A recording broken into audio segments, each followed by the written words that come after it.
दोस्तों, एक ऐसा देश जो कि 1949 के पहले कोई अस्तित्व नहीं रखता था, there is no establishment of any country, लेकिन बट आज उसने पैलेस्टाइन के लिए कह दिया है कि पैलेस्टाइन कोई स्टेट ही नहीं है। हम लोग बात कर रहे हैं इजराइल की, और इजराइल के पीएम बेंजामिन नेतन्याहू, जिन्होंने हाल ही में ये कहा है कि पैलेस्टाइन कोई देश नहीं है, कोई राष्ट्र नहीं है, वो केवल और केवल इजरायली सेटलमेंट्स वहां पर हैं, वो केवल और केवल इजरायली स्टेट्स वहां पर है। तो आज हम लोग विस्तार से बात करने वाले हैं कि आखिरकार इस तरीके के स्टेटमेंट्स क्यों दिए गए हैं कि आज इजराइल की इतनी हिम्मत बढ़ चुकी है कि वो यूएस की उस छाया तले एक इजरायली, यानी कि मान के चलिए कि पैलेस्टाइन के अंदर इजरायली स्टेट को घोषित कर रहा है। 1967 के अंदर एक 6 डे वॉर लड़ा गया था। आज पूरे विश्व के इतिहास के अंदर सबसे ज्यादा अगर किसी युद्ध की चर्चा होती है, किसी वॉर की चर्चा होती है, तो वो है 1967 का 6 डे वॉर, जिसने इजराइल ने इजिप्ट, इजराइल ने जॉर्डन और अरब कंट्रीज को, मिस्र जैसे देशों को धूल चटा दी थी।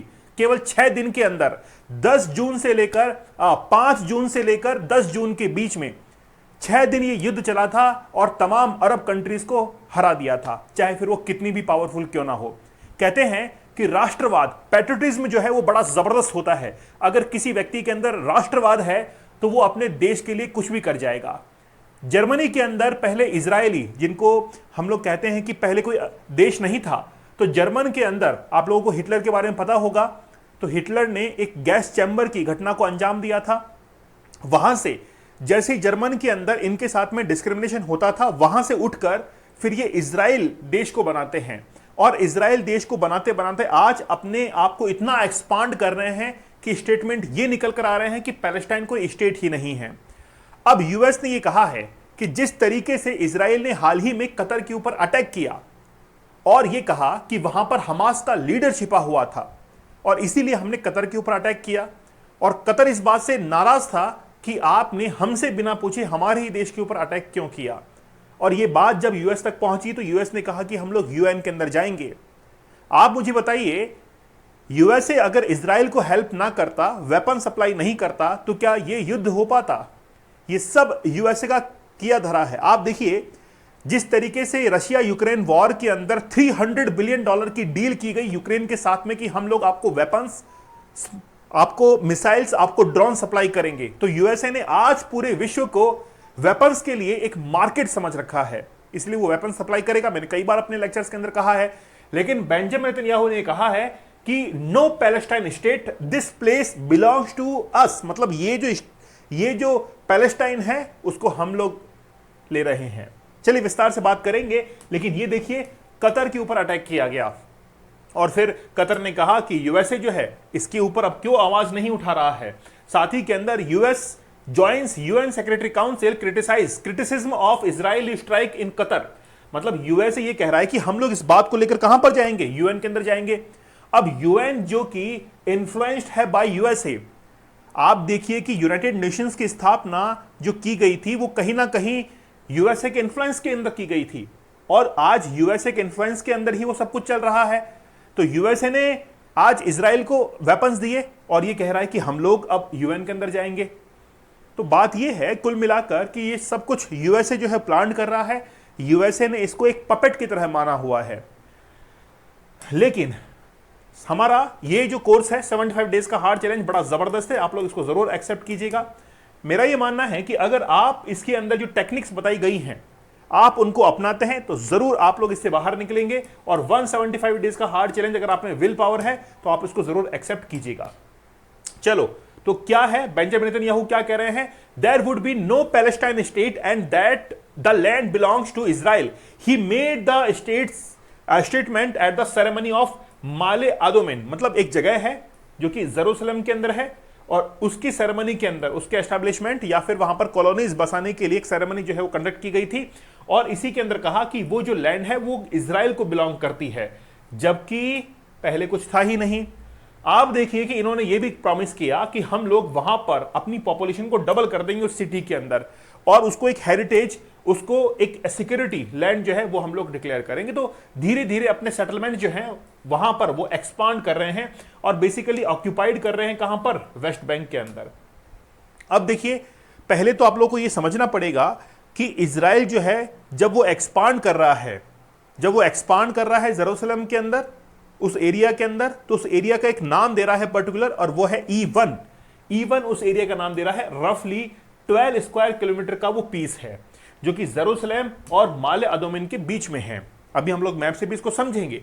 अब धीरे धीरे ये कहने लगा है, पहले तो कुछ था ही नहीं इजराइल के पास में, अब धीरे धीरे एक्सपांड करते हुए कहने लगा है कि वो जगह जो है वो भी हमारी है। ठीक है। अब रिसेंटली क्या हुआ था, लास्ट मंथ के अंदर जो उनके फाइनेंस मिनिस्टर है उन्होंने भी कहा था कि supported building about 3,400 new homes जो है वहां पर एस्टेब्लिशमेंट किए जाएंगे, वहां पर कॉलोनीज जो है डेवलप की जाएंगी। तो आप देखिए कि ये धीरे धीरे क्या करते हैं, एरिया को क्लेम करते हैं, और एरिया को क्लेम करते हुए कहते हैं कि ये एरिया तो हमारा है, हम पहले यहां पर थे, जबकि पहले कोई अस्तित्व था नहीं, लेकिन फिर धीरे धीरे वो क्लेम कर रहे हैं। आज चाइना इंडिया के साथ में क्या करता है, जो एरिया उसका था ही नहीं लेकिन फिर भी वो क्लेम करता है कि ये तो मेरा है, ये तो मेरा था। आप हिस्ट्री को उठाकर देख लीजिए, और क्लेम करते हुए धीरे धीरे अपने एग्रेशन को वहां पर शो करता है, और एग्रेशन को शो करते हुए क्लैश करता है फ्रॉम अदर कंट्री। ऐसा ही इजराइल करता है। इजराइल धीरे धीरे क्लेम करता है और उस बाउंड्री को अपने जो है वो अपने अंदर अपने एरिया में ले लेता है। गांव में क्या होता है, गांव में एक्चुअली में क्या होता है कि खेत जो होता है ना, खेत की बाउंड्री को वो धीरे धीरे आगे बढ़ाते जाते हैं। जैसे रात को गए और उसकी खेत की बाउंड्री के जो तार है उसको चुपके से आगे कर दिया, फिर थोड़ा 1 फीट और आगे कर दिया, फिर थोड़ा 1 फीट और आगे कर दिया। ऐसे करते करते जमीन को जो है वो ऑक्यूपाइड करते चले जाते हैं, और वो जमीन अपनी हो जाती है। फिर उसके नाम कागजात बना लिए जाते हैं। तो यही तो होता है। तो एक्चुअली में क्या होता है कि इजराइल जो है वो भी ऐसे ही करता, वो भी इसी सिद्धांत पे चलता है। अब आप इस मैप को देखिए, यहां पर ये जो है वो इजराइल का मैप है, ये वाला इजराइल का है, ये गाजा स्ट्रिप है, बहुत छोटी है, और ये पूरा का पूरा वेस्ट बैंक है, यहां पर जॉर्डन है। यहां पर आप लोग देखेंगे कि इसकी कैपिटल है जेरूशलेम, और यह है ईस्ट जेरूशलेम। तो यहां पर 2 कैपिटल आपको नजर आ रही हैं। इजराइल कहता है कि ये जो कैपिटल है वो हमारी है, जेरूशलेम वाली। अब जेरूशलेम से थोड़ा और राइट के अंदर चलते हैं तो यहां पर एक एरिया है जिसको E1 नाम दिया है, और यहीं पर इजराइल ने अपनी कॉलोनीज बसाना शुरू कर दिया है, जिसको E1 सेटलमेंट कहा जा रहा है। अब ये जो बॉर्डर आप लोग देख रहे हैं ये है म्युनिसिपल बॉर्डर। वेस्ट बैंक के अंदर ही यहां पर ये जो एरिया है, इसके लिए इजराइल ने ये कहा है कि ये एरिया किसको बिलोंग करता है, इजराइल को बिलोंग करता है, और हम लोग हमारी कॉलोनीज को यहां पर सेटअप करेंगे। अब ये अगला मैप है जिसके अंदर लिखा हुआ है माले एडोमिन। तो ये जो जगह है, ये जो एरिया है, इसको टोटली जो है ऑक्यूपाइड कौन करने में लगा हुआ है, इजराइल।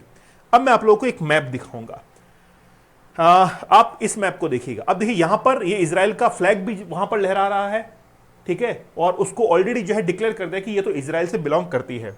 अब इस मैप को आप लोग देखिए, इस मैप को आप लोग देखेंगे तो यहां पर ग्रीन में जो आपको नजर आ रहा है वो है पैलेस्टाइन, और व्हाइट के अंदर जो नजर आ रहा है वो है इजराइल। ये बात कब की है, 1946 की।